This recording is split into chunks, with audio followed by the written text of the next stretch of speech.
Praise the lord. దేవుని ఉన్నతమైన నామమునకు మహిమ కలుగును గాక. ప్రభువు నామమున మీ అందరికీ హృదయపూర్వక వందనాలు. ఈ ఉదయకాలము దేవుని వాక్యాన్ని విందాం. యెషయా గ్రంథము 29వ అధ్యాయము 19వ వచనము. యెహోవా యందు దీనులకు కలుగు సంతోషము అధికమగును. ప్రియులరా, మరి ఆ దేవాది దేవుని యందు దీనులుగా జీవిస్తున్నవారు వారి యొక్క సంతోషము అధికమవుతుంది అని. దీనులు అంటే చాలామంది పేదవారని అనుకుంటూ ఉంటారు. ప్రియమైన వాళ్ళరా, మరి యేసుక్రీస్తు వారు ఈ లోకానికి దీనుడుగా వచ్చాడు అంటే తగ్గింపుతో వచ్చాడండి. ఒక విధేయతతో వినయముతో వచ్చాడు. తండ్రి మాట విన్నవానిగా ఆయన వచ్చున్నాడు. అంతేకాకుండా దేవుడు ఏ పని అయితే చెప్పాడో ఆ పనిని పూర్తి చేయటానికి ఈ లోకానికి ఆయన వచ్చారు. మరి దీనులు ఎవరండి అంటే దేవుని ఎదుట తమ్మును తాము పూర్తిగా తగ్గించుకున్నవారండి.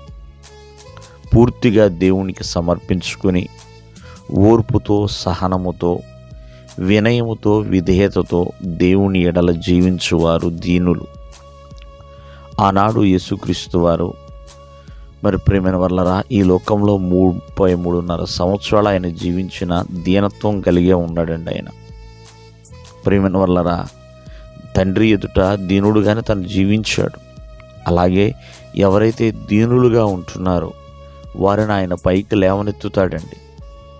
పైకి లేవనెత్తుతాడు, వారిని ఆశీర్వదిస్తాడు, అధికమైన సంతోషాన్ని వారికి అనుగ్రహిస్తాడు.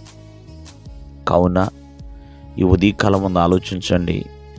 దీనత్వం అంటే ఒక తగ్గింపు హృదయము అనే విషయాన్ని ఎవరు కూడా మరవద్దు. ప్రభువు ఎదుట తగ్గించుకుంటే హెచ్చించబడతారు. విధేయత కలిగి ఉంటే విజయాలు చూడగలుగుతారు. దేవుని మాట వినగలిగితే విశ్వాసంలో బలపడతారు. కావున ఎల్లప్పుడూ కూడా, ఎందుకంటే దీనుల ఎదుట ఆయన నివాసము చేస్తాడండి. దీనుల యొద్ద ఆయన నివాసం చేస్తాడు. దీనుల్ని ఎల్లప్పుడూ కూడా ఆయన కనికరిస్తాడు, కృప చూపుతాడు. ప్రియమైన వల్లరా కావున అయ్యో నాకు ఎవరూ లేరే అని బాధపడవద్దు.